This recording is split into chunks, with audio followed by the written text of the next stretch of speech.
ಪ್ರಿಯ ವೀಕ್ಷಕರೇ, ಏಪ್ರಿಲ್ 12, 2006 ಕನ್ನಡಿಗರ ಪಾಲಿಗೆ ಅದೊಂದು ಕರಾಳವಾದ ದಿನ. ಕನ್ನಡಿಗರ ಆರಾಧ್ಯ ದೇವ ವರನಟ ಡಾಕ್ಟರ್ ರಾಜ್ಕುಮಾರ್ ಎಲ್ಲರನ್ನೂ ಅಗಲಿದ ದಿನ. ಕನ್ನಡ ಚಿತ್ರರಂಗದಲ್ಲೇ ಇಂದಿಗೂ ತುಂಬಲಾಗದಂತಹ ನಷ್ಟ.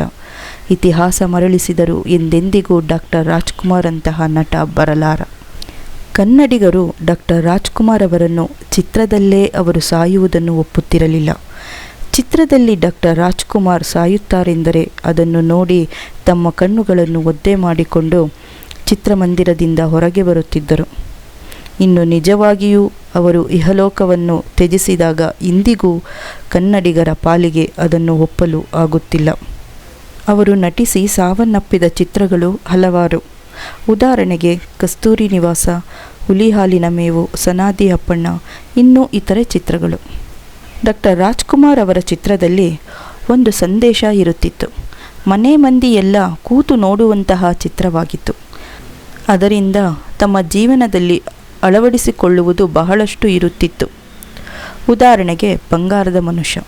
ಇದರಲ್ಲಿ ಅವರು ಕೊಟ್ಟಂತಹ ಸಂದೇಶ, ಕೈಲಾಗದು ಎಂದು ಕೈಕಟ್ಟಿ ಕುಳಿತರೆ ಸಾಗದು ಕೆಲಸವು ಮುಂದೆ ಎಂದು ಹೇಳಿ ಮರುಡು ಭೂಮಿಯಲ್ಲೂ ಫಲ ತೆಗೆದರು.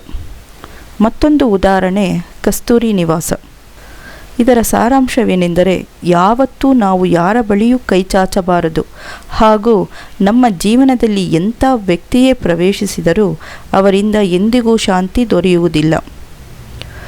ಪ್ರಿಯ ವೀಕ್ಷಕರೇ, ಈ ವಾಕ್ಯಗಳು ಹೇಳುವುದಕ್ಕೂ ಕೇಳುವುದಕ್ಕೂ ಸಾಮಾನ್ಯ ಎನಿಸಿದರೂ ಭಾವಿಸಿ ನೋಡಿದಾಗ ಅದು ಎಷ್ಟರ ಮಟ್ಟಿಗೆ ಸತ್ಯ ಎಂದು ಅರಿವಿಗೆ ಬರುತ್ತದೆ. ಡಾಕ್ಟರ್ ರಾಜ್ಕುಮಾರ್ ಅವರು ತಮ್ಮ ಚಿತ್ರಗಳಲ್ಲೂ ಅವರ ಪಾತ್ರಕ್ಕೆ ನ್ಯಾಯ ದೊರಕಿಸಿ ಅಲ್ಲಿಯೂ ಜೀವಂತವಾಗಿರುತ್ತಿದ್ದರು.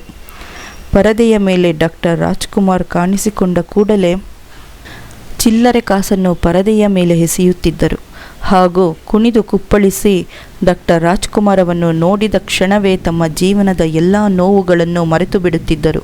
ಏಕೆಂದರೆ ಡಾಕ್ಟರ್ ರಾಜ್ಕುಮಾರ್ ಅವರು ಪರದೆಯ ಮೇಲೆ ಜೀವಂತವಾಗಿರುತ್ತಿದ್ದರು. ಹೀಗೆಯೇ ಡಾಕ್ಟರ್ ರಾಜ್ಕುಮಾರ್ ಅವರು ಎಷ್ಟೇ ಶತಮಾನಗಳು ಉರುಳಿದರೂ ಮರೆಯಲಾಗದಂಥ ಚೇತನ. ಅಭಿಮಾನಿಗಳನ್ನೇ ದೇವರು ಎಂದು ಕರೆದು ಜಗತ್ತಿನ ಇತಿಹಾಸದಲ್ಲೇ ಹೇಳಿದಂತಹ ಏಕೈಕ ನಟ ಅವರೇ ನಮ್ಮ ಪ್ರೀತಿಯ ಡಾಕ್ಟರ್ ರಾಜ್ಕುಮಾರ್. ಈ ಮಾತು ಇತಿಹಾಸದಲ್ಲೇ ಬರೆದಿಡುವಂಥ ಅಮೃತವಾಣಿ. ಕೊನೆಯದಾಗಿ ಅವರು ಉಸಿರು ಬಿಟ್ಟಾಗ ಅವರ ಅಂತ್ಯಕ್ರಿಯೆಯನ್ನು ಅವರ ಅಭಿಮಾನಿ ದೇವರುಗಳಿಂದಲೇ ನೆರವೇರಿತು. ಇಂತಹ ಚೇತನಗಳಿಗೆ ಎಂದಿಗೂ ಸಾವಿಲ್ಲ, ಅವರೆಂದಿಗೂ ಅಜರಾಮರ.